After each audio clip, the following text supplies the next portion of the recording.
Even though most of the academia's restrictions have significantly relaxed, I'm still a bit worried that the Matra might give her trouble. I need to stay here to keep an eye on the situation.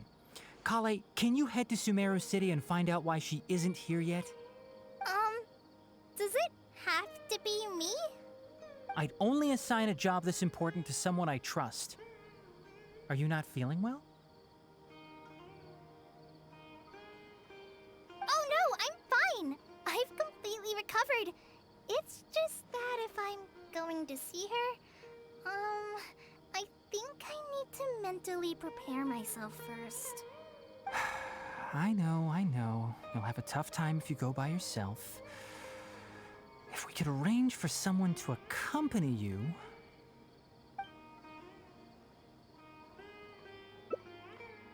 Oh! Hey there! Ah, it's been a while. What a coincidence. I was just thinking about asking you to accompany Kale to Sumeru City. Sorry, that's not what I meant. It's just that this matter concerns research banned by the academia. Not the sort of thing you'd shout from the rooftops. Also, you happen to know about this situation? There are very few people I can trust to be discreet right now. After giving it much thought, I believe you're the most suitable person for the task. It's complicated, and this isn't the best place to talk about it. We'll fill you in on the details once she arrives. You might have heard about her in Sumeru before. Her name is Faruzan, and she's a very experienced senior researcher. Let's just say that a huge part of Ksharowar's mechanical research over the past 100 years have used her academic discourse and manuscripts as their foundation. She is, but she vanished for 100 years because of a certain incident. She only returned to the academia after being found in the wilderness a few years ago. Because of that, her current personality can be a bit, strange, as is her attitude towards Kale. I'm getting a headache just thinking about it. She doesn't have bad intentions, so you don't have to be scared. I'll try. Yes, Ksharawar and Spontamod researchers are often quite prejudiced, so I can't trust them with this matter. However, Faruzan isn't influenced by modern thinking. In our previous correspondence through letters, she indicated that she'd be willing to help. It's already past our arranged meeting time, but she still hasn't shown up. I don't think so. With her personality, it's more likely that she got wrapped up in some sort of trouble. Anyway, can you go with Kale to the academia and check on Faruzan for me? Thank goodness. I was so anxious. I'm counting on you too. Kale, don't push yourself too hard. Just go there and see what's going on. Our task is important, but not that urgent. If Faruzan really is in some trouble, come back and tell me about it. We can always reschedule our meeting. After all, if she's distracted by other things, it'll affect her ability to help us. All right, let's go! Sorry, what did you say? Oh, could you repeat yourself? As you know, I'm sure, hearing goes with age. Faruzan, I said that you need to give us an answer. Yes. And did you forget to add madam when you addressed me earlier? Your hearing is perfectly fine. Madam Faruzan, we don't want to make things difficult for you. However, you haven't been teaching courses or supervising theses these past few years. Isn't this rather problematic as an advisor? Never mind the students, even other advisors are starting to complain. And who, if I may ask, complained? If they have any issue with me, tell them to talk to me themselves rather than waste any of your time. You don't have to tell me anything. I very well know that it's those people from Haravatat. How I wish they'd put their time into doing proper research instead. But Madam Faruzan, it has been a long while since you last made any practical academic contribution yourself. Academic Academic contribution cannot simply be divided between the tangible and the intangible. The issue here, I believe, is that the reviewer doesn't understand the very nature of knowledge itself. In any case, makes no sense to use a metric like this to evaluate a mentor. Which sage set this rule anyway? I should write a letter of complaint right this instant. Wait! Madam Faruzan, please let me finish. That's her, all right. But the person with her doesn't look like a Matra. Shh! She hates it when people call her young! Her body apparently stopped aging during the year she was gone. So that's why she looks the same as she did 100 years ago. Okay, I think I'm ready for this. Let's go! Anyway, Akara Crafts and the leader of Ksharawar would like to invite you to collaborate on this project. They're wondering if you'd be interested. Madam Faruzan? Are you listening? Mm-hmm. Ah, Kale! Why are you here at the academia? Are you feeling better now? I'm much better, Madam Faruzan. It's all thanks to the Traveler and the Dendro Archon. Have you been sleeping well? You seem to be developing some eye bags. Is that brat Tainari forcing you to stay up late again? No, it's because I'm a slow learner. It's not Master's fault. It's good to be hardworking, but you need to take care of your health. I'll have to give Tainari a right talking to when I see him. I'll also prepare some health supplements for you. There's really no need. Ah, and is the person beside you the legendary Traveler? Oh, I've heard much about you before. In fact, I've been meaning to meet you for a while now. It is thanks to you, after all, that the academia is finally getting back on its feet. Even Kali's illness is... Ahem. Madam Faruzan, I believe we were still discussing the collaboration with Akara Crafts. I'd wager it's those Ksharawar dunderheads finding excuses so that I'd go to their darshan. Say no more. I have no plans to change my field of research.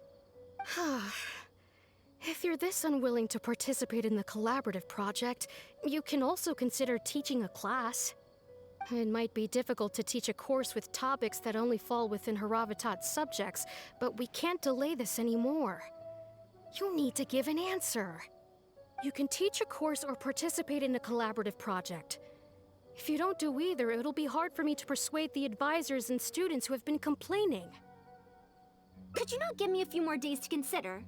This matter has been delayed for so long already. That's precisely the issue. If you don't give an answer today, I fear that someone will soon escalate their complaints to the sages. What a waste of free time these folks are. Now you two are here at Tainari's behest, I take it. I'm sorry, but given the current situation, it looks like I'll have to come over some other day.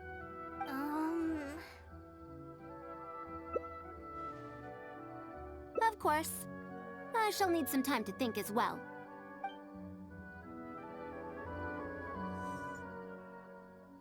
What now? She seems so busy.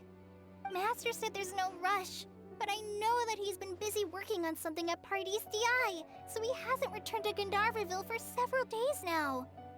I feel for Madame Faruzan, but I still want to ask her to come with us. But if I get her in trouble with the academia, then she won't have the time to help Master. What should I do? Oh, this is such a headache. Yeah, that would be the best for them both. I'll check with Master later and see if there's anything I can help him with. But I'm sure he'll say, the best thing you can do now is study hard, so I don't have to give you remedial lessons. Huh? Oh yes! This way she can get her problem sorted out quickly, and then she can go see Master. So if I also stay and help... that still sounds kinda scary. Okay then. I'm counting on you.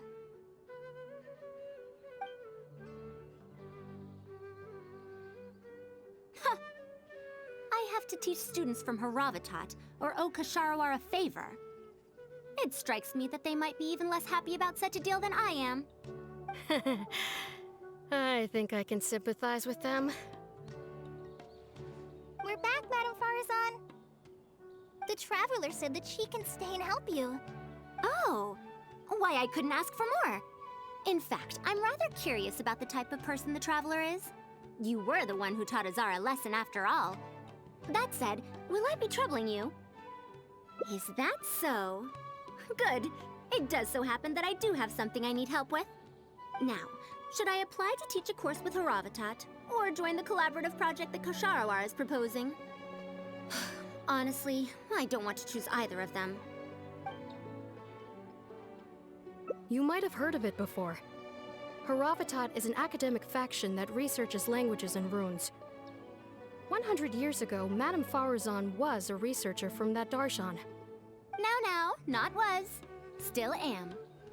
Yes, of course. But current Haravatat students can't really, understand her direction of research. So even if she opened a course, chances are that no one would attend. In summary, I mean to interpret the configurations and solutions of ruin mechanisms via the deciphering of on-site stone carvings and unearthed documents. It'll include research into general documents dealing with such ancient machines. The research method is supported by Haravatat, yes, but the content deals heavily with both ruins and mechanisms. This will make it difficult for students of this darshan because they don't understand much about mechanisms. Also, there are fewer and fewer unexplored ruins left nowadays, and Kosharawar researchers have been developing their own theories on mechanisms. As such, they don't need to rely on ancient documents. They're far too complacent. Ancient mechanisms are more dangerous and complex than one might imagine. I'm telling you, things weren't like this 100 years ago. All researchers back then were interested in exploring knowledge from a variety of topics. They also gave more respect to unknown mechanisms. Nowadays, all people are interested in are mainstream subjects in popular research. Even if they attended my course, I wouldn't be interested in teaching them. Also, the people here think that my research is outdated and unrealistic, so they keep cutting my funding. Why, I think they could all stand to learn from Kale. She's a hard-working child and respects her elders. Huh? Why me? If only those who came to my lectures were more like you. Speaking of which, are you feeling better? You don't have to confine yourself to Gandharvaville anymore, right? I just remembered that I have a lot of studying to do. I need to head back and find Master. Are you telling me to start a reading course for Kale? Huh? Wait. Although Tainari has academic dealings with the academia, he isn't considered part of it. This means that Kale isn't technically a student. No, she's right. The old academia became consumed by their arrogance precisely because they ignored the public. There must surely be many people like Kale and Sumeru who are passionate about learning, but cannot study due to various reasons. The old academia paid no heed to them. But if I start a reading course for Kale as a pilot, perhaps this shall come to benefit many more people in the future. I'll need to go back and ask if this is in accordance with regulations. Oh, save yourself the extra trouble. I'll come with you. If there's any arguments to be had, we shall sweep them aside together. Traveler, Kale, do wait for us a little while outside the academia. I'll be back in just a moment. Wait! Let's catch up with her. I can't believe she rushed right in after we arrived. She's really headstrong. Oh, how did things turn out like this? No, not really. Madame Faruzan is a brilliant scholar. Even Master thinks so. If she's really going to teach me how to read, it'll definitely be much better than me bashing my head against the wall. It's just that she can get a bit too passionate sometimes. I don't know how to handle that. Maybe it's because she wants to take me in as a student? It's just like that researcher said. The academia has completely changed during the 100 years that Faruzan was gone. I don't really get it. But it does seem like Haravatat's students aren't optimistic about the prospects of doing research with her.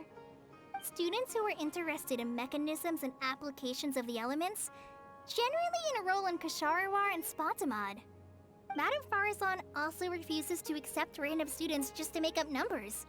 She still hasn't found a student she likes. even after all this time back. But she seems to like my attitude toward learning, so she often asks me if I'm willing to become her student. It's because I'm a slow learner that I have no choice but to stay up late and study. Whenever she compliments me, I feel really guilty. It's not that. Madame Faruzan respects my choices. She hasn't been trying to persuade me, especially since she knows I need to rest and recuperate. She sometimes brings food to Gandharvaville for me, and each time she says that Master can't find out. Now that you mention it, it does feel a bit like that. Do I really look that young? Kale, Traveler, thank you for waiting. The issue has been resolved. I argued with the higher-ups and convinced them of the practicality and necessity of educating the general public. If I'm not mistaken, they're the students of my classmates' students. They're a lot less forceful than their predecessors, though. I'd say they caved rather quickly. Amazing. It's just that we need to fill in every single page of the application. It's been a century, but the academia is as picky as ever. Let's see now. What do we need to fill in? Course name, learning objectives, teaching methods, course materials. I suppose we can fill in the course name last. That's a bit too general, I'd say. After all, this class's target audience isn't toddlers or children, but rather people who already know the basics of reading. As such, we'll need a more specific learning objective. How about proficiency in reading and writing? That's true. If we use children's teaching materials, we'll only end up wasting a lot of time on things that students would already know. And you have your job as a forest ranger, Kale. People who attend this course in the future are also likely to have life commitments. We need more effective teaching methods. Master always tells me that practice is the best way to learn. That's why I often ask him to help me find simple books to read. It must have been difficult to get books in Sumeru in recent years, no? Tainari really went the extra mile for you. Expanding literacy is a capital notion. Now that the academia is easing restrictions on the circulation of books, there should be more people who have become interested in reading. It's a great time to conduct this course. So that's next on the list. I fear that I'm at a loss as to which books youngsters like nowadays. Would The Legend of Antara be too old of a story? Fair. Kale, what have you been reading lately? Me? I've been reading light novels from Inazuma. I heard that ever since we were allowed to sell books in Sumeru again, some people set up stalls at Treasure Street to sell light novels. I've been meaning to go there and check it out. Light novels? This is my first time hearing about such a thing, but I doubt I will procure suitable teaching materials from the House of Dana. Treasure Street it is. Wait for us, Madame Faruzan! What a long and mildly ungrammatical title. And why is the cover so colorful? Is this your first time seeing a light novel, ma'am? Oh, they're the most popular of books nowadays. Would you like me to recommend something? Fine. One shouldn't judge a book by its cover after all. May we browse through the books here? Of course. Why don't you try this one? It's Outlander Brigade, When the Wind of Death Blew Towards the Blonde Samurai. I heard that this book's author describes action in vivid detail. Now I've only skimmed through a few pages, but it feels like it's all fight scenes. There are only subjects and predicates, and the syntax is a tad simple. Subjects? Predicates? The protagonist just ends up fighting in every scene with no proper build-up. Will anyone even enjoy a story that's only comprised of fights? How about... the good thing about being reincarnated as a hilly churl is that I only need to eat Sunsetias to become stronger. A reincarnation isekai story? Those are pretty popular right now. Isekai? What in the world is that? Also, why does it become stronger by eating Sunsetias? Tropes? Those fictional rules used to push the plot forward, yes? they're definitely effective in achieving a distancing effect. Sorry. What is this distancing effect? However, this book doesn't explain how reincarnation correlates to becoming stronger. Such an illogical rule will affect the coherence of the story. Will readers really accept this? How about this? I had to fight tooth and nail to get this in stock. Oh, that's the latest volume of Onibudo! Now that's a rather normal title length. Oh, Kale, do you like this series? Yes, but I don't like it that much. Madam, are you going to use this series as teaching material? Let me see. The dialogue flows quite well, but there are too many phrases here that I don't recognize. Third eye of perception, illusory mirror, and so on. Are these terms that are tied to tropes? I also thought those names were strange when I was reading them. It's impossible to derive the meaning of these phrases in isolation. Also, their morphological properties are quite pedestrian, really. Or did the protagonist purposely create these strange names to disorient their foes? So there's no deeper purpose. It's quite hard to understand stories written these days. You're right. It's such a weird book. But you keep wanting to read the next page.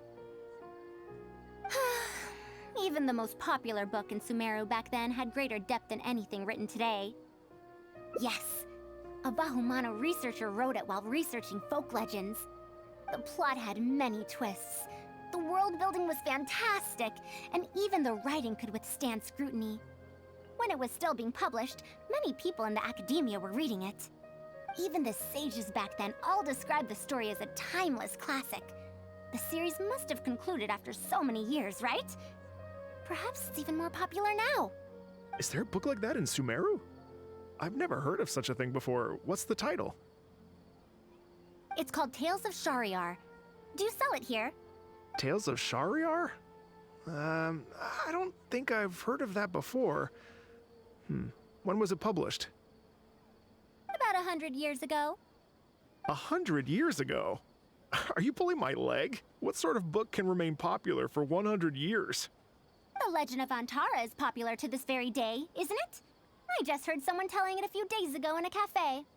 If an old story like that is still being shared, then Tales of Shariar must be even more popular. Even if that is the case, I really don't carry that book here in my store. What? Is that because of the academia's strict control over books in recent years? I can't believe they've allowed the people of Sumeru to become so uncivilized. How can they not know about the Tales of Shariar? Tales of Shariar?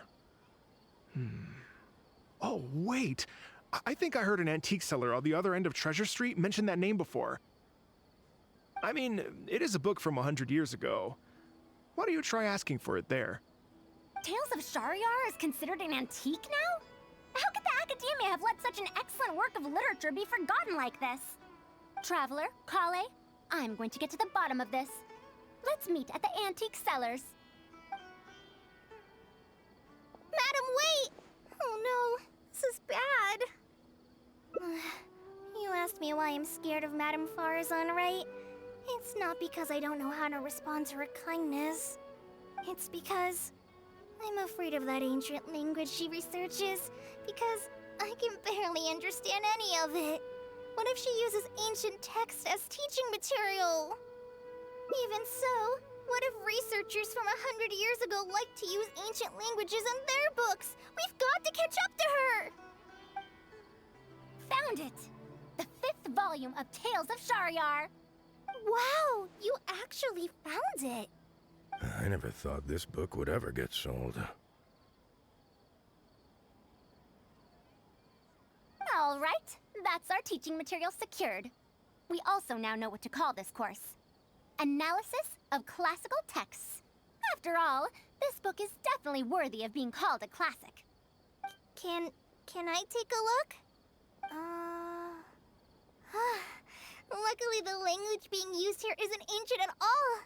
I can recognize a few words here and there. Huh?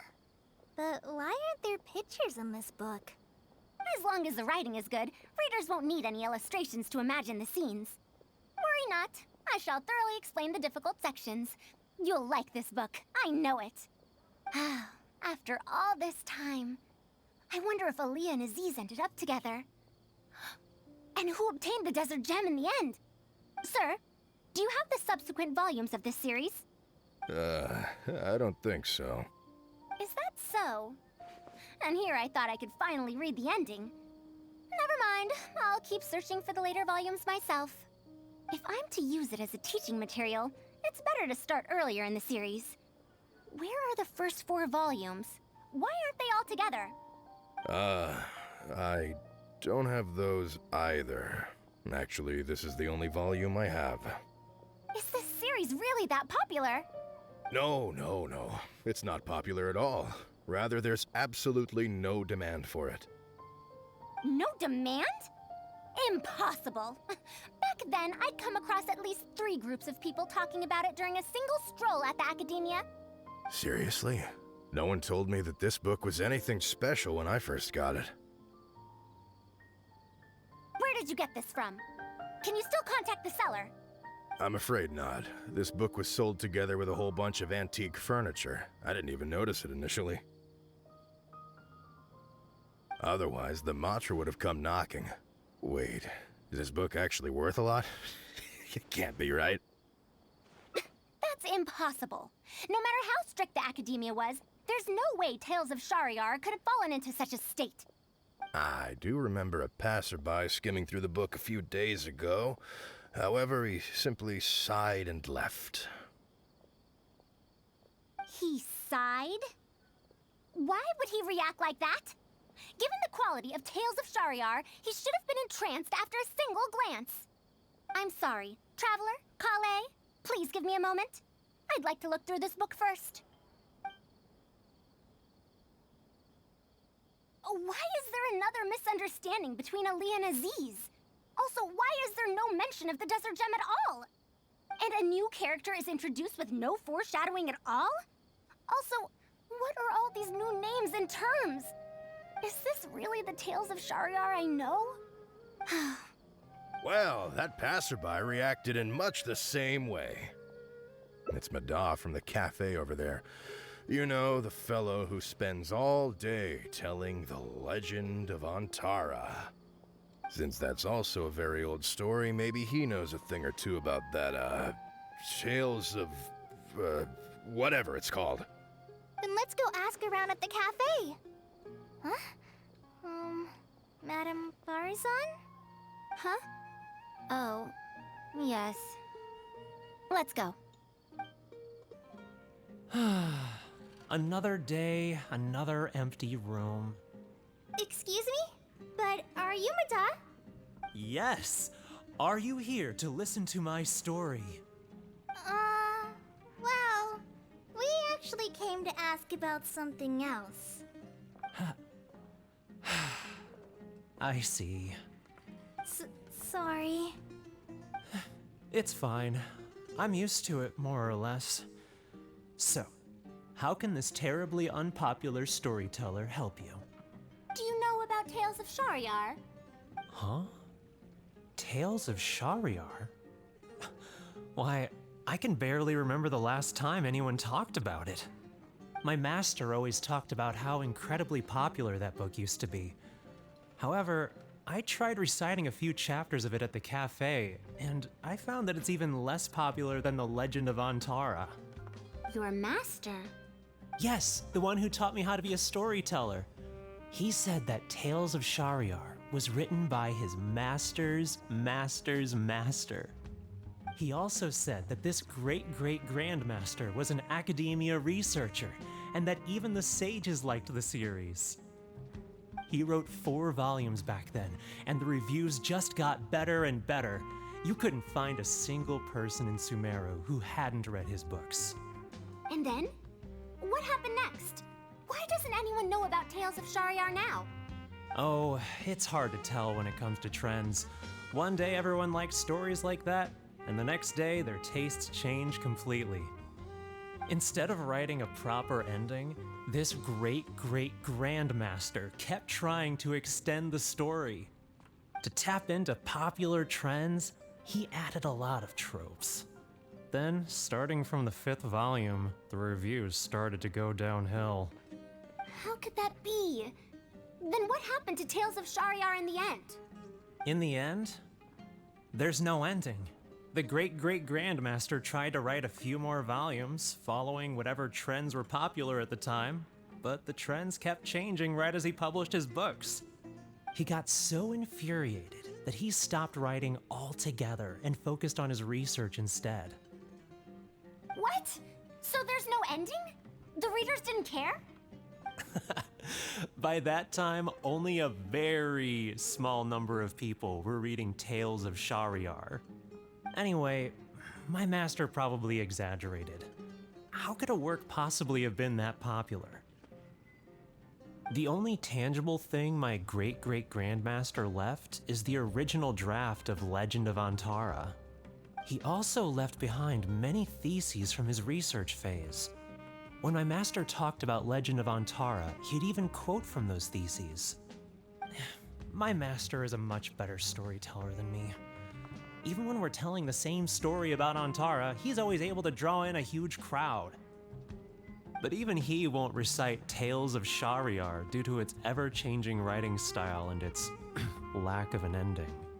So, Antara's story is the one that lasted through the years. Well, not even sages can definitively ascertain the quality of something like a story. In the end, only time can separate the classics from the fads. Only time? Madam Faruzan? It's been 100 years. Perhaps some things I once believed to be great aren't so after all. Yeah! Master helped me find a lot of famous books at first, but in the end, I realized that I couldn't get into them. No matter how good those stories are, I can't improve my skills if I can't bring myself to read them in the first place.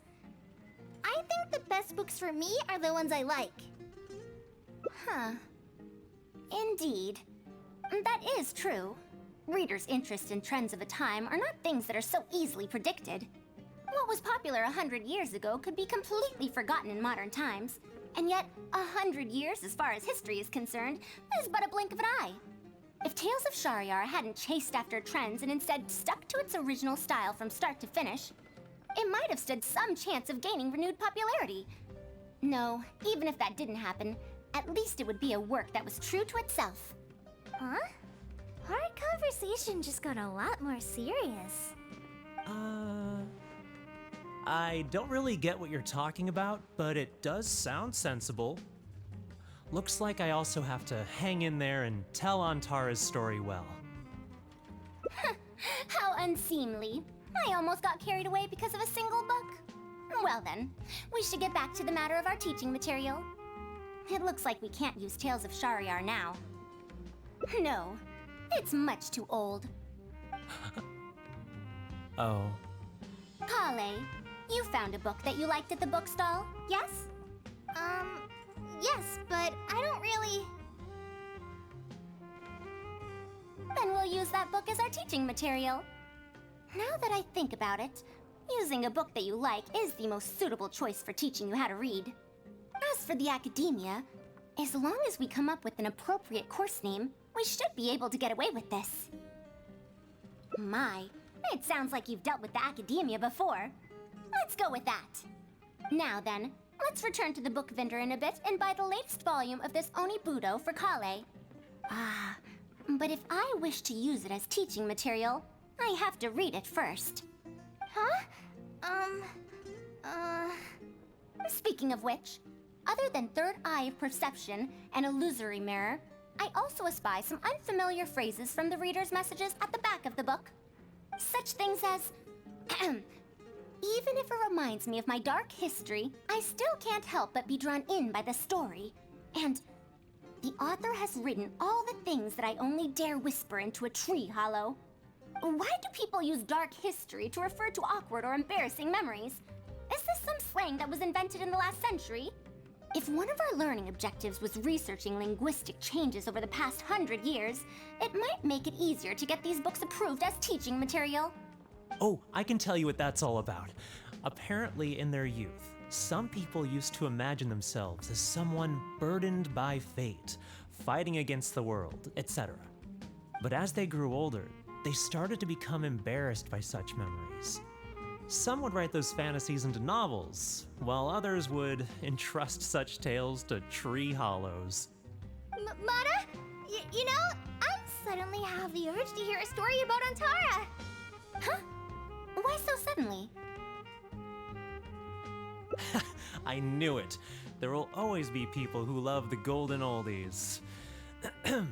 Now, let me tell you all about the ancient hero, Antara.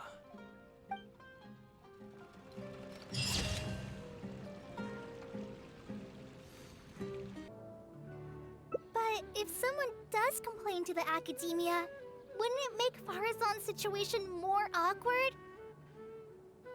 And if the academia investigated and found her at Party's DI, things would get even worse for her. Do you have some way to invite her over to Party's DI without stepping on the academia's toes? Okay then, I'm counting on you. Huh. I have to teach students from Haravatat or owe Kasharawar a favor. It strikes me that they might be even less happy about such a deal than I am. I think I can sympathize with them. Madam Faruzan, we're back! Sorry for asking again, but are you sure you can't go to Party's DI today? Well, since you're asking me so sincerely, let's just ignore the academia and... Please, Madam Faruzan, focus. Today's the deadline. Huh? Yes. I see. No wonder he sent you two over. Why, that lad didn't make it very clear in his letter, now did he? Otherwise, I would have reported it as part of my research. Yeah, that's right! Master sent us over to explain everything to you. Wait. Opportunities for collaborative research don't just come out of thin air. This seems like too much of a coincidence. Also, there isn't much overlap between Madame Faruzan's research and that of Amorta, right? What will you even be collaborating on? Master wants to research, A fully automated irrigation system. A fully automated irrigation system? Precisely. It's a system that can automatically adjust the amount of water it provides based on the season and the plant species involved. I saw a similar mechanism while exploring a rune in the rainforest. That's why Tainari wanted to collaborate with me. A mechanism like that exists? Why haven't I heard of it before? I found it 100 years ago, so it's only natural that you don't know about it. Why don't you go ask your teacher's teacher? Perhaps they've heard about it from their teacher. But we can't prove its existence one way or the other, right? Fret not. I'll have Tainari write an official proposal to the academia later. That should do it, right? An official proposal. Fine. We haven't made any progress with either the collaborative project or the elective course anyway. I'll go inform my superiors now. Please do take care of the paperwork as soon as possible. Don't delay this any longer. Sure. I'll be sure to needle him until he gets it done. Phew. I think she bought it. Even though this is our first meeting, I must say, we make a good team. Wow! You made up that excuse on the spot, huh? Madam Faruzan, did you really find an irrigation system 100 years ago? If the academia asks for any details... Who knows? It's been 100 years, so it wouldn't be too surprising if I've forgotten a few details, no? Huh? Then how will we explain things to them? I'll let Tainari worry about whatever documents we might need to send to the academia. If I'm right, The request he has in store for me won't be any simpler than the academia nonsense. Master, we're back! Huh? Where did he go? You don't have to shout. I can hear you. Well, you got here much faster than I expected. I thought you'd have a lot more business to take care of. Thanks to the Traveler, I was able to, pawn off various problems of mine onto others. Onto others? What does that mean? We can discuss that later. You're looking for me because of the thing you mentioned in the letter, right? That's right. Please, follow me.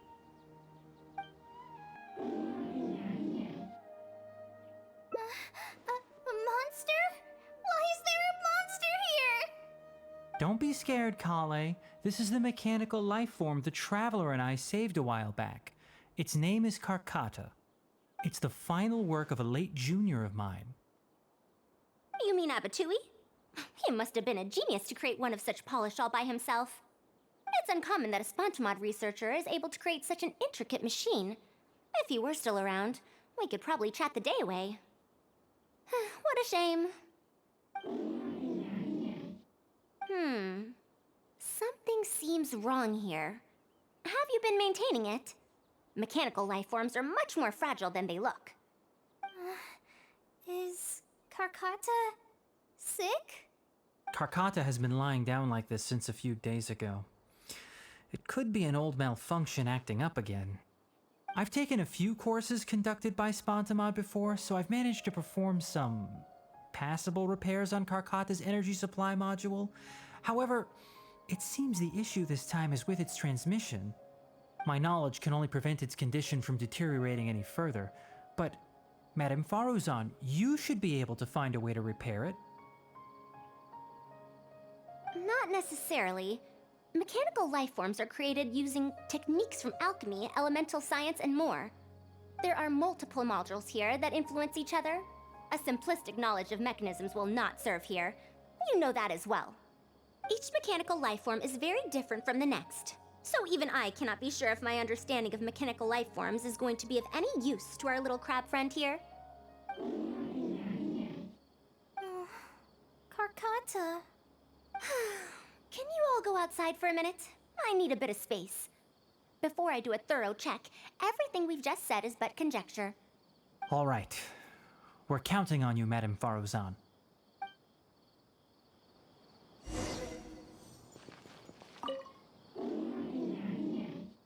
Who knew that I'd encounter a mechanical life form in this manner after 100 years?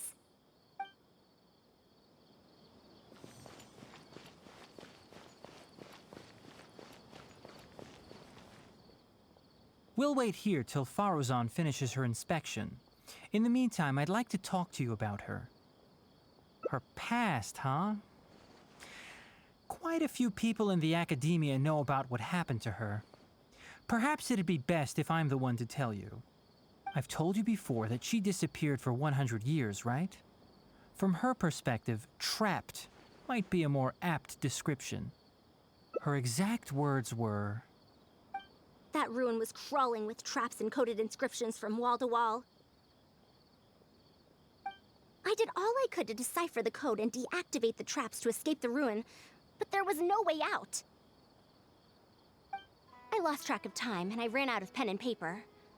In the end, I had to use stone shards to write on the walls and on the floor to decipher the code. Then, before I realized it, I ran out of space on the walls and floor. I had to calculate all the possibilities in my mind. After that, my memory started to become fuzzy, and my cognition slowed down. she doesn't remember anything else, including the location of the ruin and how she finally managed to escape. When she was found in the outskirts of Sumeru a few years ago, she looked exactly the same as she did 100 years prior. However, she was in a stupor and struggled to form sentences. Only after a lengthy recovery period could she speak again. The academia speculates that she must have gotten trapped in an unknown ruin while researching machines a century ago. And because of the ruin's special properties that halted her aging, she was able to use those 100 years to crack the trapping mechanism and then escape. Though she had finally broken free, 100 years had passed. Everyone she knew, and everyone who knew her, was already gone.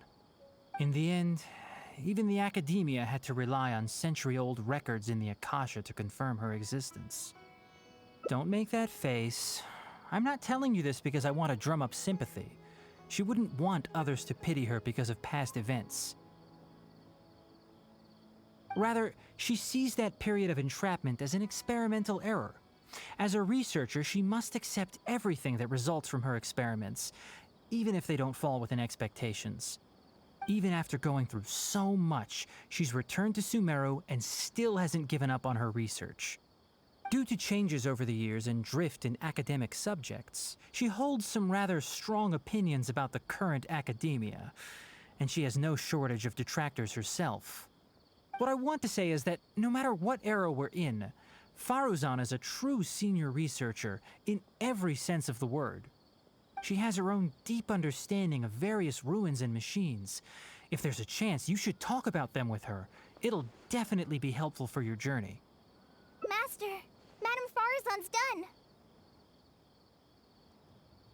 Oh? Let's head over. With any luck, she might have figured something out.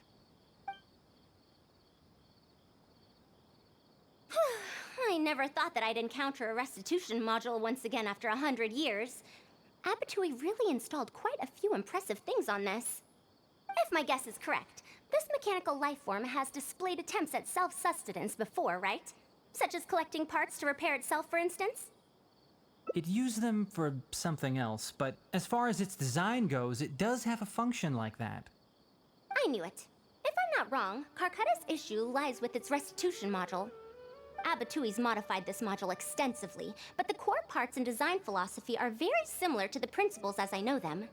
They are all based on principles learned from the ruins. The creators of the ruins machine once tried to create a perpetual mechanism that could replace life or even surpass it. The restitution module is the result of one of their countless attempts. It replicates the behavior of living things to achieve a self-repair function. However, the energy required in maintenance of the module became an issue. Energy consumption? Maintenance?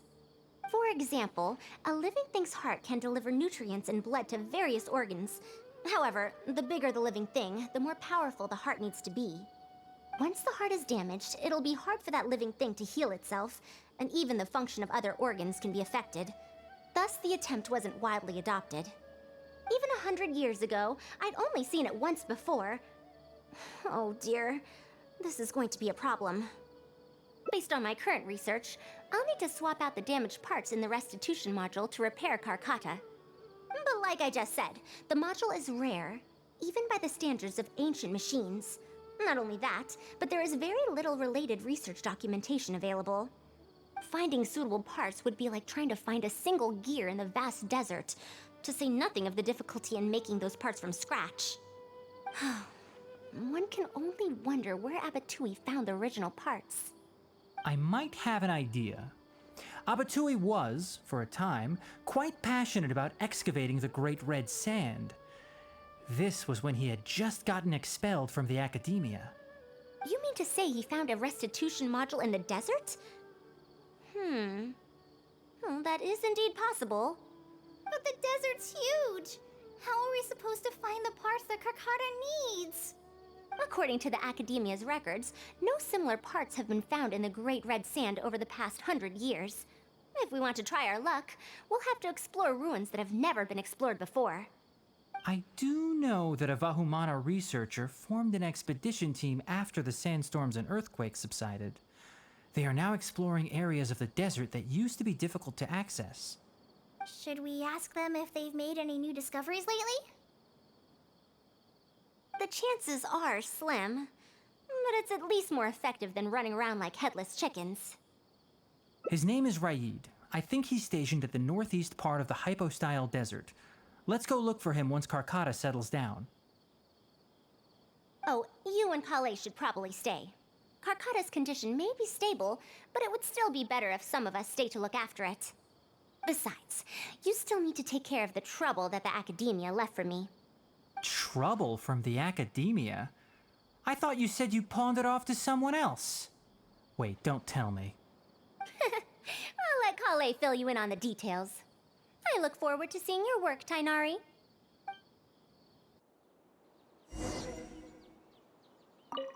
A fully automated irrigation system. That's quite the task. Master, can I help with anything at all? I can go buy things, prepare pen and paper. Oh, you know, I seem to remember that you have a lot of homework today. Huh? Oh, yeah. I do. Well, hurry up and finish it so you can sleep early, or Faruzan will worry. That's the best thing you can do now to help. Oh, okay.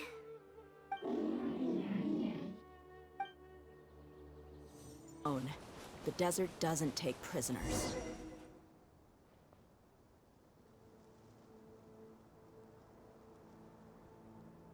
What is this?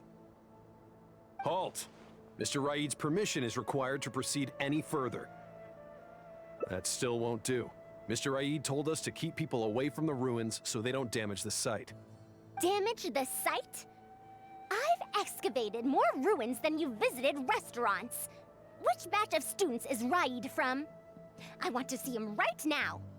He isn't at the campsite now. You should all leave. Only he can give you permission to enter. What a stubborn guy. You're right. Even if there is new information, we still have to wait for him to come back so we can ask him about it. So let's just see what we can find out from the people here. I'm going to give that Raid a good talking to when he gets back. Starting from who in the world mentored you?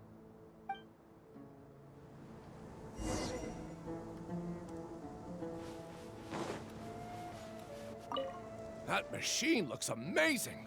Could it be the legendary Ruin Wanderer? The location seems to fit too.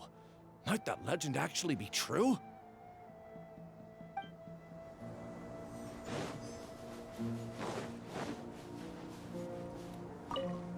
The ruins? Don't know anything. We were only hired to deliver water and supplies to them. Forget excavation. They won't even let us get close to the camp where they're staying.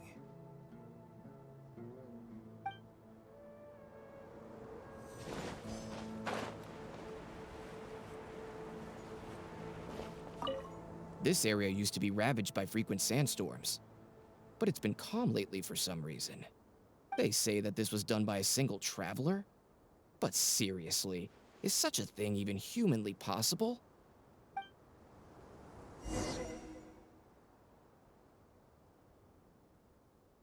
Well, I found out everything I could. Is there anything that stands out to you? To be honest, the ruins were difficult to excavate in the past, but they really are much safer now, thanks to you. However, I'm more concerned about this Ruin Wanderer they speak of. Ruin Wanderer. That's the first time I've heard that name. But that wreckage did seem a bit weird. It's a bit far away, and I can't really say for sure from this distance. Perhaps we should ask the villager from before about the legend first. Huh? What are you guys doing back here? I wouldn't blame you for not knowing about it, youngsters. After all, it's a tale that's over a decade old. It's said that this monster, the Ruin Wanderer, traversed through various ruins for centuries. Many adventurers had claimed to see it while exploring. Some said that it was like a giant, while others said that it was like a beast. However, none knew why it wandered the ruins. Then, about 10 years ago, we stopped hearing any news about it in Sumeru. No one has seen it since then, and the legend has since faded into memory. You youngsters probably don't know about the Ruin Wanderer nowadays, but it was famous for centuries. Centuries? Impossible. I heard nothing about it back then. It could only have been around for a few decades at most. Wait, back then? Indulge my curiosity for a moment. Why do you think that wreckage is the Ruin Wanderer? Well, I had also heard that secondhand from... You heard that nonsense from the Eremites after they got drunk, right? Who are you? Madam Faruzan, it is a pleasure. I'm Raid, the one who organized this archaeological expedition. I'd heard of you at the Academia, but I didn't expect to run into you here. Truly, it is an honor. And this must be the famous traveler, I presume. What brings the two of you here? Have you found any special contraptions and relics in the ruins that you've been investigating? I'm ashamed to say that we haven't found anything noteworthy, even though we've been investigating for a while now. Really? That ruin wanderer isn't noteworthy to you? I'm afraid those are mere rumors. Really, I sometimes wish that those people would put as much effort into their work as they do into gossiping. You're right, sir. I'll get back to work now. The wise do not buy into rumors, so it is said. I believe that you too, Madam Faruzan, do not put any stock into such baseless talk. It is also said that real knowledge shall come from practice. I can help you research the excavated relics and see if I can find out anything new about them. You can take credit for any new discoveries. I believe this offer to be sufficiently attractive. In truth, I could ask for nothing better than your help with our research. However, you two must be tired after a long journey. I'd feel bad if I set you to work immediately. It's getting late, and my subordinates and I are heading back to the camp to rest. Why don't you find a place to spend the night first? We can continue our discussion tomorrow. There's a tent that the villagers occasionally use to rest. It's a bit simple, yes, but I hope you won't mind. Since you need to rest as well, let's do just that. This is quite far away. Are they trying to prevent the villagers from eavesdropping on them? This suits us just fine, though. This way, they won't overhear our conversations either. Now, I have my suspicions about this archaeological expedition team and that machine wreckage. I only caught a quick glimpse, and it was from a distance. But based on the condition of the armor and joints, it didn't seem like something that had been lying around for centuries. At most, I'd estimate that it only stopped moving about a dozen years ago. Yes, the timing coincides with the spreading of the legend. Now, assuming that it really is the Ruin Wanderer, how do you suppose it was able to maintain a relatively good condition despite high-intensity operation over the course of several decades? That's right. Technically speaking, the module shouldn't be able to move such a large machine chassis. However, I'm basing my knowledge on the mechanical life forms I've seen before. Well, this was over 100 years ago. It was a machine about the same size as Karkata, actually. It couldn't carry heavy objects or fight, and was only able to help me record some notes. It also helped me deliver letters home. I found it near the desert, which is why I wondered if there might be more restitution modules buried around here. Honestly, people in ancient times might have already solved the problem of providing enough power for all I know. I'll need to research this properly. Had I confronted Raid right there and then, he would have said that he couldn't tell that the machine was special. Then he'd just hand it over to the Academia obediently, and he'd get away scot-free. If the wreckage were to be handed to the Academia, it'd be much tougher for us to do research on it or get spare parts for Karkata. Anyway, we should figure out what they're planning before making our next move. They insisted that we should stay the night, which means if they're trying to pull a fast one on us, they're likely to try tonight. We must be vigilant.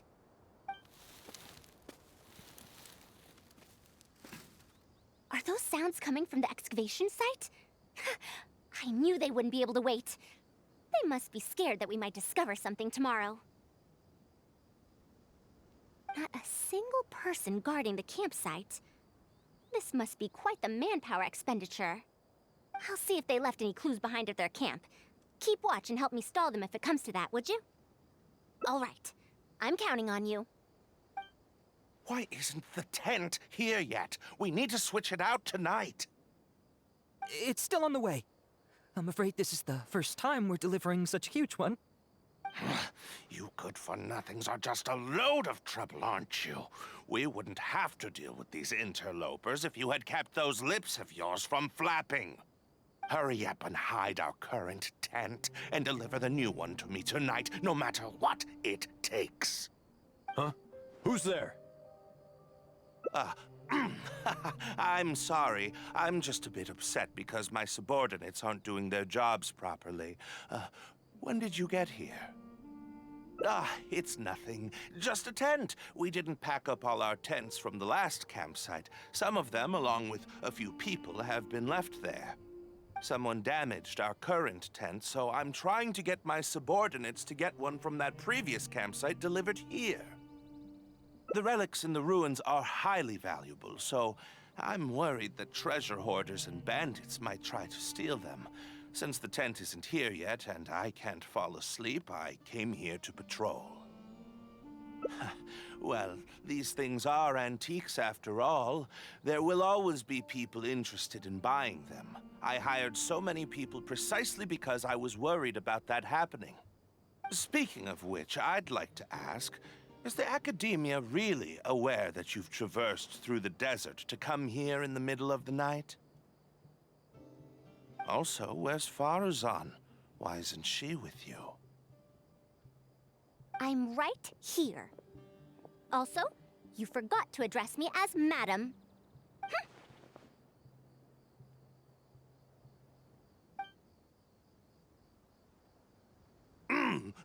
Sorry, Madam Faruzan. You were all making so much noise that I couldn't sleep, which is why I got the Traveler to find out what was going on. But for some reason, that one task took forever, so I came to check in on the situation. I'm very sorry for disturbing your rest. I'll tell my subordinates to be quieter on patrol. Good. Come on, Traveler. Let's head back. Yes, we came to check out the situation, didn't we? Well, we've already done that. We should get better rest so that we'll have energy to investigate tomorrow.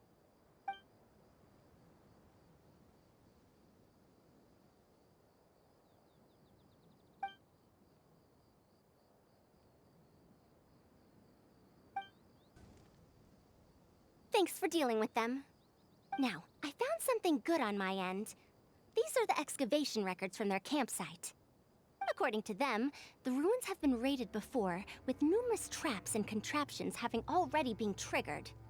I also observed the wreckage up close earlier. The weathering is nowhere near as extensive as on the relics that have been buried for over 100 years. There's no doubt that the wreckage in the ruins don't belong to the same era. Instead, it must have wandered into the ruins about a dozen years ago. It could have fallen into a trap or encountered a glitch within the ruins, remaining stationary like that until it was discovered recently. However, I still don't know why they'd want to hide it.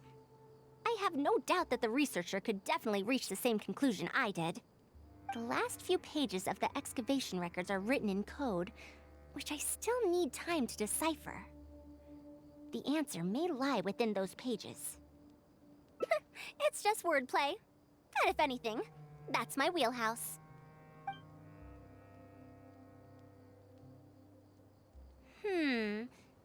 Just a bit more. I see now. Help! Please help! Why are you running away? Come back! Protect me! What's that sound? Is it?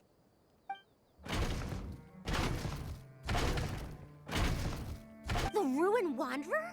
Reactivated? That's impossible! Is this the work of some kind of hidden mechanism? Never mind. We have to focus on saving lives first. I'll cover them. You go stall the Ruin Wanderer.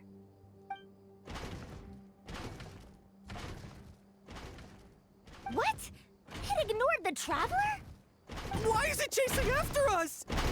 What could have caused it to reactivate? Did to give chase? Darn it! Hey, come on, you lot! It's clear that we can't escape, so let's just attack it!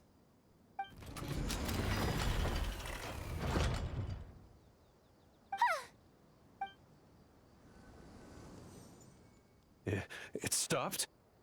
Hey, you guys, get up there and tell me what's going on!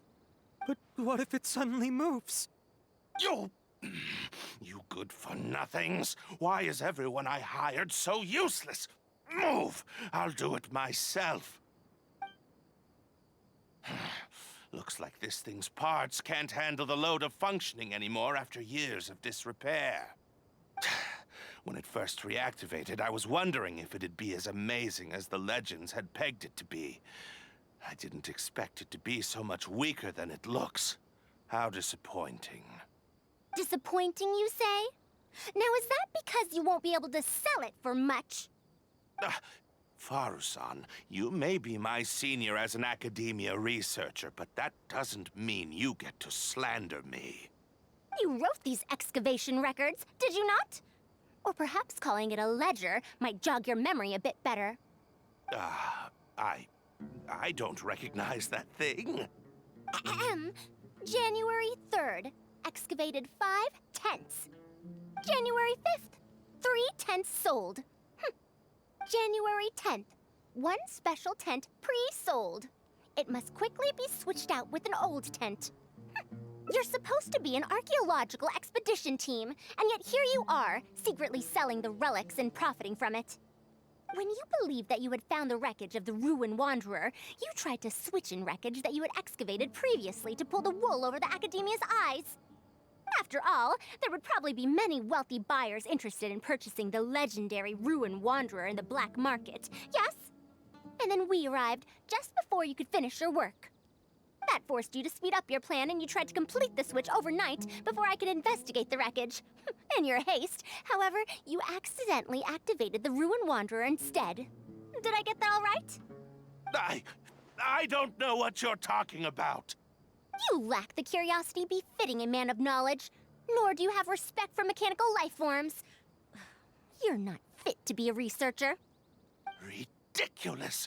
Curiosity? Respect? I'm not here to hear you preach. Hey, we're leaving. Mr. Raid! Behind you?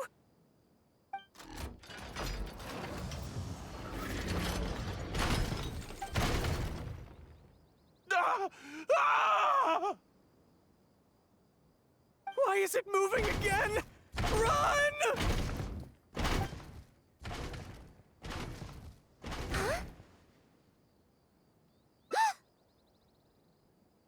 Some said that it was like a giant, while others said that it was like a beast. However, none knew why it wandered the ruins. Technically speaking, the module shouldn't be able to move such a large machine chassis. However, I'm basing my knowledge on the mechanical life forms I've seen before. Centuries? Impossible. I heard nothing about it back then. It could only have been around for a few decades at most. Why is it chasing after us? So you've been looking for me this whole time?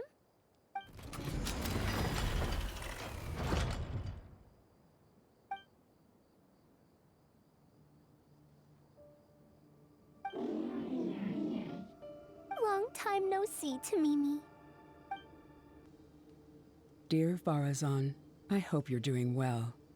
It has been over 20 years since you went missing. People from the academia keep telling us to give up and that you're most likely dead. But somehow, I feel like you're still alive. Yes, that you live still in some corner of this world. You've always been persistent, able to shine no matter what situation you face. I believe that this persistence serves you well in surviving and finding your way home. Unfortunately, I likely won't be able to welcome you home when you do. I don't have much time left, and my reflexes have slowed. Others keep telling me to stop exploring ruins. Only Tamimi is still the same as before, always running off to places which you've been to. Your teacher and friends came up with an idea to remodel Tamimi, so it can search for you in our place. You didn't like coming home back then and would always get Tamimi to send a letter back. Now we're leaving a letter with Tamimi. I wonder if it'll ever be delivered to you. I don't know the answer to that question, but if you ever read this letter, I hope it'll be when you've already found your way home. I regret not being able to say this to you myself, but I'll still feel sincerely happy for you, my dear daughter. Welcome home, Faruzan. Look at you, Tamimi. You've changed so much after all these years. Thank you for waiting for me all this time. I've safely received the letters. Your work is done now. You can sleep. To Mimi, the mechanical life form I encountered back then. When I would go on expeditions, it would follow me, take notes for me, and send my letters home. When I met with that accident, it was on the way to deliver a letter for me. I once thought that I'd never get to see it again. I didn't expect my teacher and others to remodel its self-repair function, upgrading it to self-learning. And so, in order to plumb the depths of unknown ruins and overcome dangerous traps, it repaired and modified itself using parts it found along the way.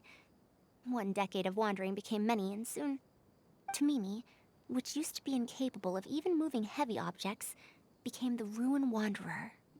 All so it could deliver these last letters from them to me.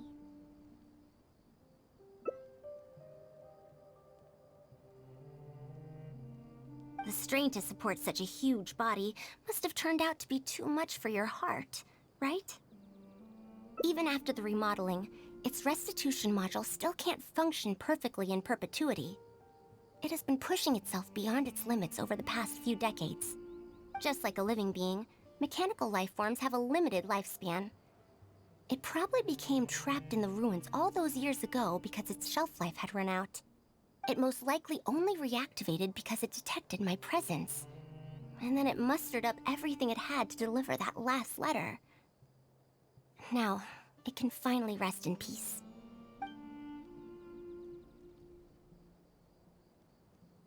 Tainari told you what happened to me, right? You don't have to apologize. It's not like this incident is a secret in the academia. Besides, I've always treated it as a failed experiment. As a researcher, I must accept this result. However, finding out that so many people were affected by my failure does make me feel somewhat conflicted. Can you head back to Pardis DI first? We've been here for a while, and it's best not to make Kale and the rest worry. As for me, I want to stay with Tamimi for a bit longer. Just a bit.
You're back!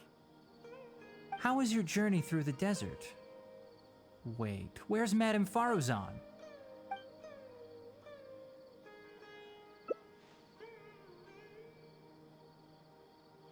So Madame Faruzan has some other things to settle.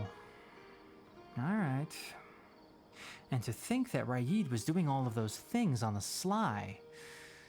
It's good that you all got out of that situation in one piece. Madame Faruzan will be able to repair Carcado when she gets back, won't she? I'm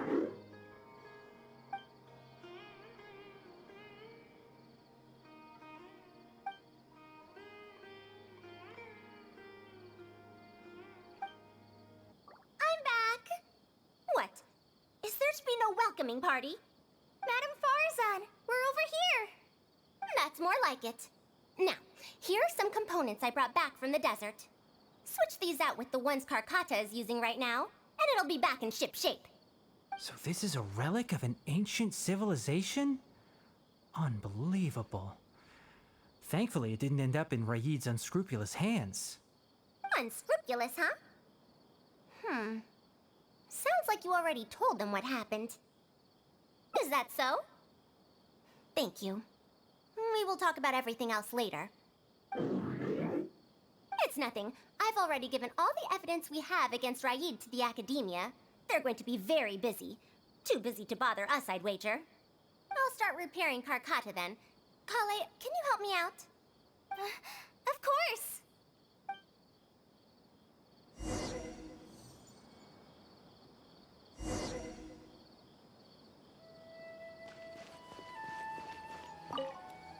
Faruzan went out after repairing Karkata. She seems to be looking for you for some reason. Well, I will not probe any further. However, if you need any help, do feel free to ask.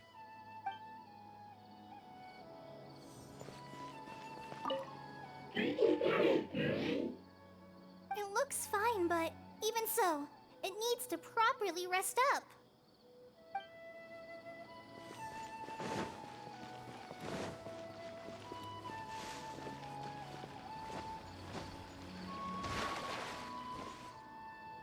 Ah, you're here. Thank you for keeping Tamimi a secret. If I tell them about Tamimi, will they still feel happy for Karkata? Even if we could convince them to accept the components, they'll probably still feel bad about it. I don't want my past to affect people in the present. That applies to both me and other people. It's fine. I'm used to this. I once believed that I'd never hear from my old friends and family ever again. Even their faces are getting hazier in my memories. However, I could remember them clearly again after reading the letter Tamimi handed to me and learning that they'd never given up on me. That's more than enough. I'd be disappointing them if I let myself fall into a slump because of this. Neither my teacher nor my mother would have wanted to see me like that. Besides, you're lending a listening ear to me now, aren't you?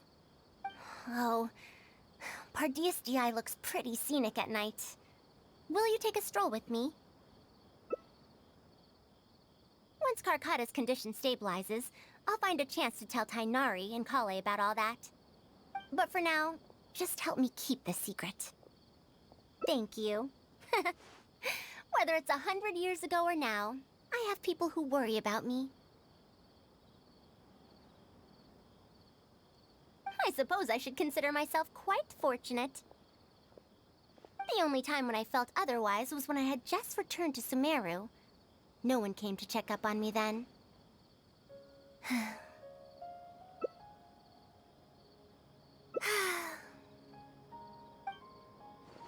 Yeah, I'm home.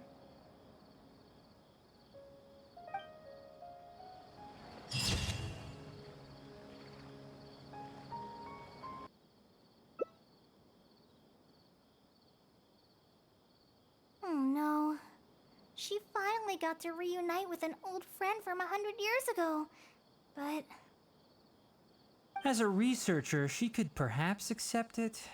However, as a friend, a student, and a daughter, we should give her some time. Let's just wait for her here. And in the future, I hope that we can be here to support her as her new friends. I'm back! What? Is there to be no welcoming party? We've all been waiting for you, Madame Faruzan. That's more like it. Now, here are some components I brought back from the desert. Switch these out with the ones Karkata is using right now, and it'll be back in ship shape. Huh? Why do you all look so solemn? Come now. Liveliness befits youngsters more. Madame Faruzan, did these parts come from... Come now. I thought that you must have encountered some major problem. This isn't something you have to worry about. Well, it looks like you already know everything, but no need to feel bad. Like I said before, as researchers, we must learn to accept our failures. Tamimi had been operating beyond capacity for a century, and I'm unable to repair it with my current abilities. Not even with these parts. It would thus be much better to use them to extend Karkata's lifespan. As a senior, it is only right that I do something for the people who come after me. That holds true for both researchers and machines. Besides, I didn't say that I would be giving you these parts for free. They will only be used for Carcata temporarily. Otherwise, you wouldn't be able to help me with my research. I'll be sure to revive Tamimi once I've fully deciphered and replicated the creations of the ancient civilization. All right. I'll do my best to help. Me too. Although, I'm not sure if I'll be much help. Thank you. If they could remodel Tamimi successfully even back then, there's no reason why we won't be able to do even better.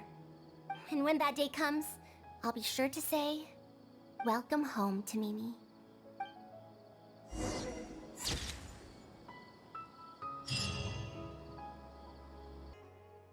I don't know if Tainari's told you about this before, but while my research involves learning about ruins and the mechanisms within them, I don't belong to Ksharawar, which specializes in researching mechanisms, nor am I in Spontamod, which specializes in researching energy flow. Instead, I'm part of Haravatat, which specializes in languages and scripts. She has been invited to Ksharawar multiple times to continue her research, but she's rejected them each time. Just listen to how they introduce themselves. In the future, Ksharawar will be the only Darshan with the ability to research mechanisms. There's no such thing as exclusivity in knowledge. Besides, the current Ksharawar is more concerned about how mechanisms can be used in everyday life, while my research involves textual analysis of ruins. If they're trying to use the collaborative project as an excuse to have me reconsider again... No, that's not it. The request this time is from Akara Crafts. The representative of Ksharawar recommended you to them, Madame Faruzan. In truth, she told me that it's because she respects you a lot. Oh, respect? Oh, my. Putting aside my ideological differences with Ksharawar, I suppose I must acknowledge this attitude of theirs. At the very least, they're bounds above those decrepit Haravatat fools. Yeah, Akara Crafts is a pretty nice shop. Since both of you feel as such, I shall first hear this proposal. In summary, Akara Crafts wants to design a series of early learning toys that will cultivate curiosity and learning in children. Early learning toys. Interesting. The academia agreed to work with them because they hope that these toys can help children become excellent researchers in the future. True. The current academia is in need of some new blood. If the children start learning now, perhaps I can find some talented students in a few years. Madame Faruzan, you still haven't found any students? Anise, Ksharowar's representative, should be staying in the inn at Port Ormos. If you want more details, you can find her there. Port Ormos? Now there's a place I haven't been to in a long time. I wonder how much it's changed. I probably can't join you since Port Ormos is a little far from here. I should probably go back and report to Master, and then review today's homework. No worries. Go do your homework, Kale. Once I'm done with everything here, I'll head over to Pardistii. Thank you. Why, I'd even call this a rare chance for a curious researcher like myself to observe the legendary traveler up close. Madame Faruzan! Oh, it's really you. Did you change your mind? All right, calm down. Let me be clear. I'm still not all that interested in Ksharawar. I'm just here to see how the project is going. After all, you are here as representatives of the academia in this collaboration. The reputation of all research is at stake here, so I will not simply stand by should mistakes get made. Either way, it's good that you were willing to come. Now, we've given Akara Crafts many ideas over the past couple of days. However, their owner thinks that our designs are too complicated, which will drive production costs too far up. That's expected. Students who have never had to deal with budgetary constraints probably don't understand how important it is to keep costs low. How enviable. Oh, If you join the Ksharawar, your budget will be as big as you want it to be. I guarantee it. That's enough. I will not repeat myself. Take me to Akara Crafts owner first, if you please. All right. He's usually at the slope up ahead recruiting volunteers to test out his toys. Let's just head over. Mamdu, The one I recommended is here.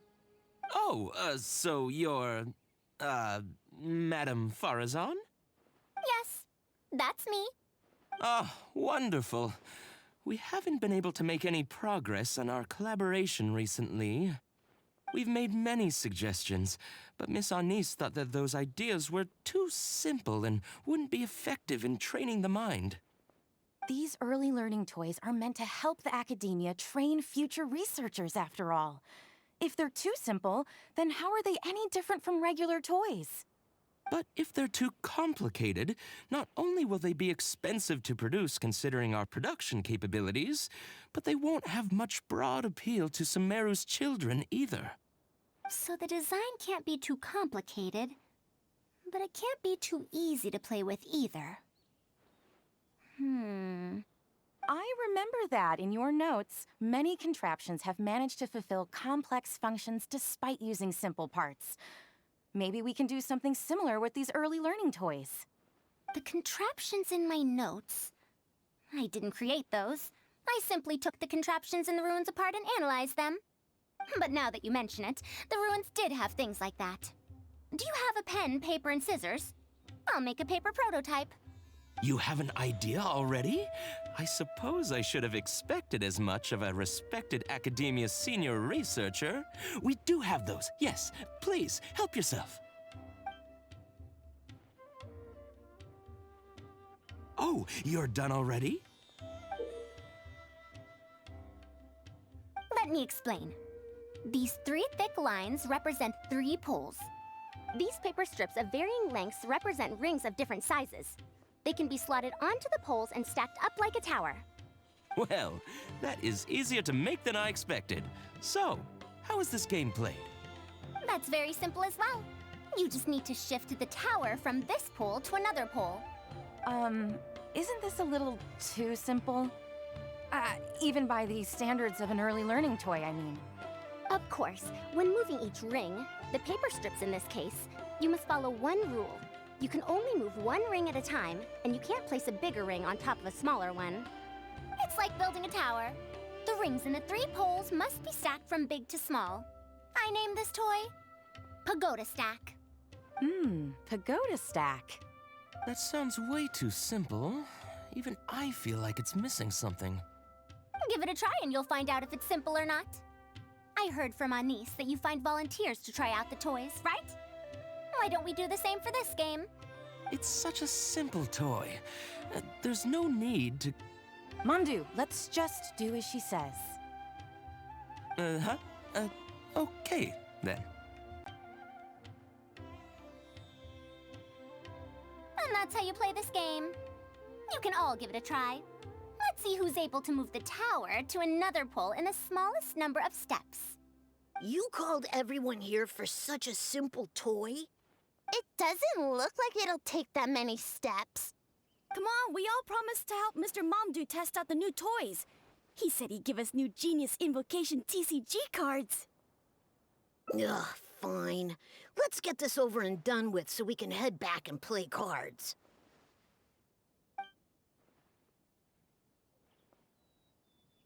Done! It took me 19 steps.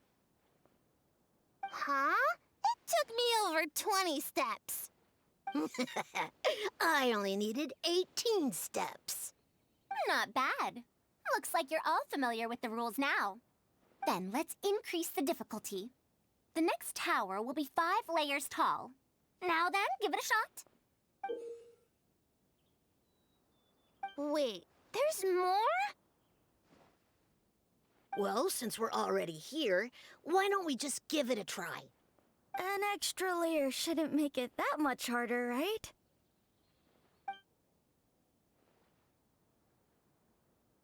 What's going on?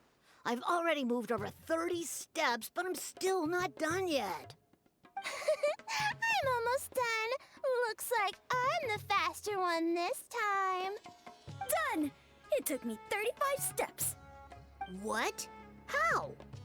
This pagoda stack toy is pretty fun to play with. Good. We'll try it one final time. This time, we'll add 2 more layers, making 7 layers in total. Momdu, we've still got quite a few paper strips here. Why don't you give this a go as well? Do you need that many steps for something this simple? Let me try. Madam Faruzan, allow me to try it as well. You were looking at it quite seriously just now. Are you starting to understand the principles involved? I think so. If you want to test out your hypothesis, you'll just have to play and find out. Got it. Ah, we don't have enough paper strips left for you, Traveler. However, by the looks of things, you seem to have the game figured out. Why don't you guess what the lowest number of steps needed to solve a 7-layer pagoda stack is? What a shame. You were close. However, you did well for someone seeing pagoda stack for the first time. Let's see how well they do then. If I move this small ring, then the big one won't be able to go on top of it. Oh, this is going to take more steps than I expected. I've lost count of how many steps I've taken. Can I restart? This got a lot harder.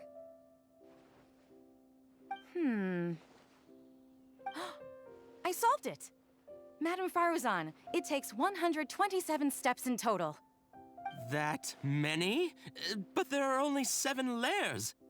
For every extra layer in the pagoda stack, the move order you need to consider becomes much more complex, and the number of steps required will at least double. More accurately, it will require double the steps, plus 1 each time. You did well. You didn't underestimate the principles behind it just because it's an early learning toy. The complexity of any given contraption isn't determined by the number of parts it has. The way the parts interact and the rules behind how it operates are important too. Oh, I see. No wonder you emphasized in your notes that no contraption should ever be underestimated. I see. So even a simple toy can become complex with the right set of rules. That's right. The rules used for pagoda stack are the simplest kind when it comes to ancient contraption-making techniques. I could spend some time picking out all those machines that do something similar and write you a reference book. Once that happens, you can give the volunteers the reference book and paper prototypes and find out which toy is the most popular. Do you have any other toys? Yeah! When can we play with them? In about 2 days or so, I think. Anise, if you're free, can you help me with the illustrations for the reference book? Of course! I'd be honored. 2 days should be enough for us to find more volunteers. Then we can organize a huge conference here, at which we can announce which toy we'll be making. You'd be most welcome. We need more people to get a healthy range of opinions. The more, the merrier. Thank you for coming here with me today. I'll walk back with you. I'll be going then. Say hi to Tainari and Kale for me if you can. Once everything here is settled, I'll make my way over to Pardis DI as quickly as I can.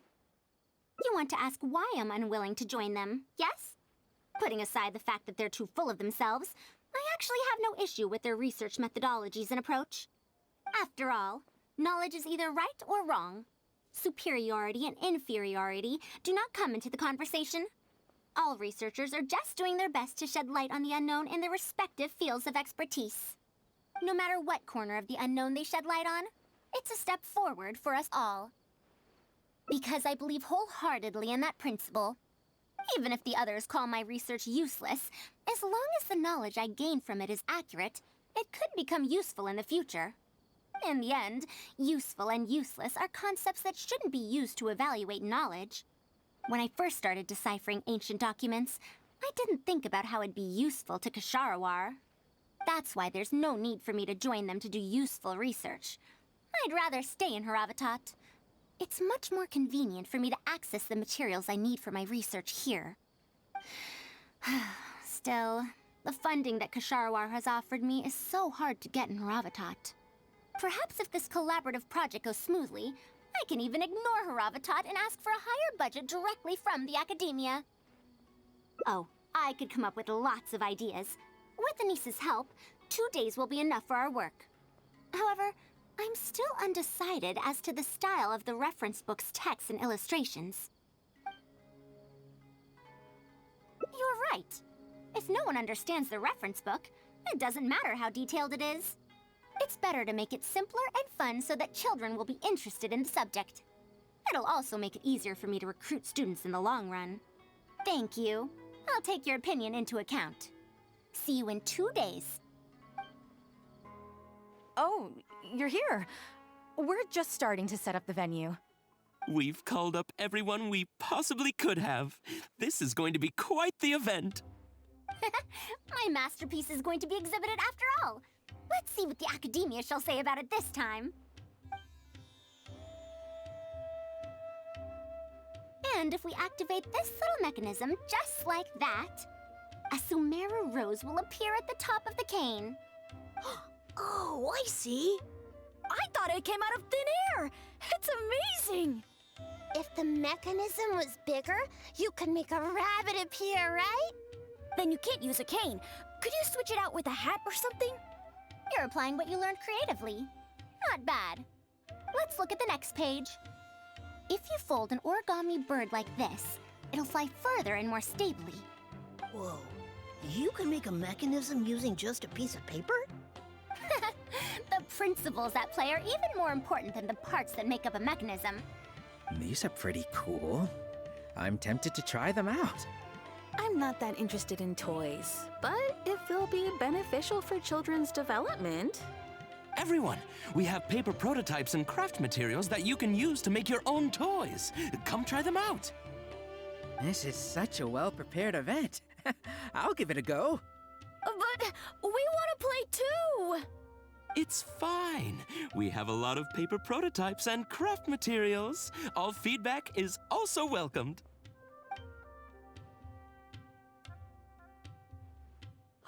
Oh, my origami bird flew further this time. Professor Faruzan, how can I make mine fly further?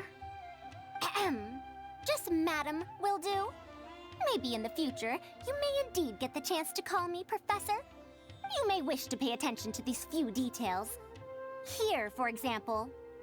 All right, try it again. Wow, it really did fly farther!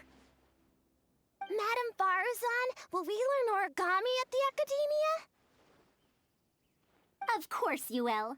If you become a researcher, you can explore any field you like to your heart's content. In the future, if you want, you can even become one of my students. But Mom and Dad said that there are 6 Darshans in the Academia. Wait, was it 7? Which Darshan teaches about mechanisms in origami? Well, in this case, it wouldn't be Haravatat. I know. We need to choose Kasharawar. Huh? I want to attend Kasharawar in the future and fold even better origami birds. I want to make even more awesome mechanisms! Actually, the other Darshans do have their own specialties, too. For example, Haravatat specializes in... Pay attention, children. Children? How did this happen? What if we end up in a Darshan we don't like? Does that mean that we won't get to learn about the things we do like? No, that won't happen. Take me, for example. I'm a researcher from Haravatat, but I research mechanisms. See? The only person able to restrict your curiosity as a researcher is you. Do you understand what I'm saying? Not really. Huh. It's all right. You still have a long road ahead of you. Now, do you want to learn about some other machines? Let me tell you a story about pressure-based mechanisms and elemental monuments.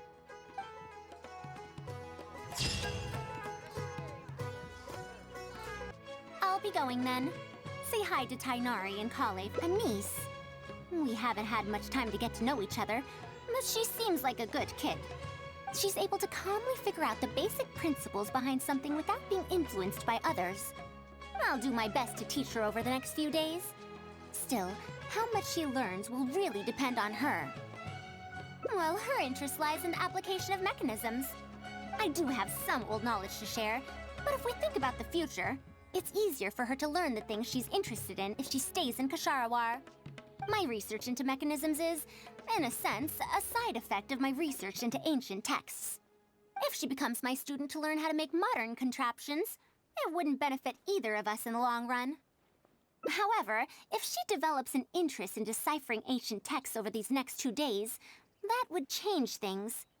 If I successfully poach a student, those young punks at Haravatat will have one less reason to cut my budget.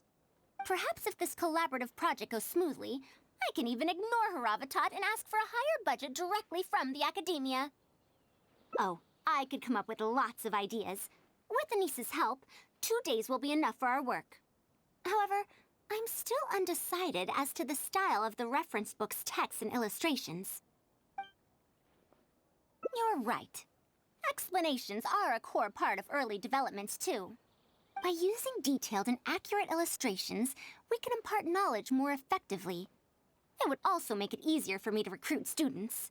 Thank you. I'll take your opinion into account. See you in 2 days. Oh, you're here. We're just starting to set up the venue.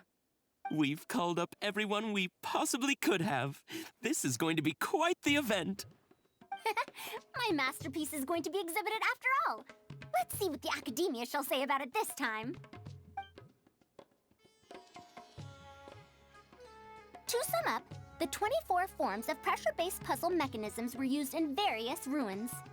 All right, let's go to the next page. Now, I'll explain the base layer design of elemental monuments. Are we done yet? Oh, I'm falling asleep. I don't understand any of it at all.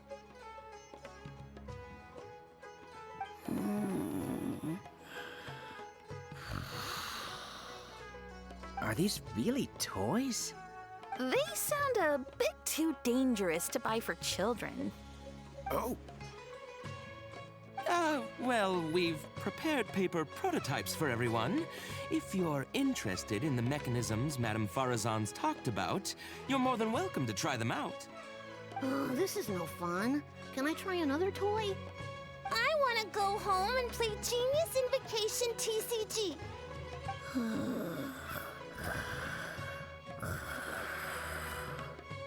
Forget it. I don't think anyone would be interested. I should go home and take care of my children.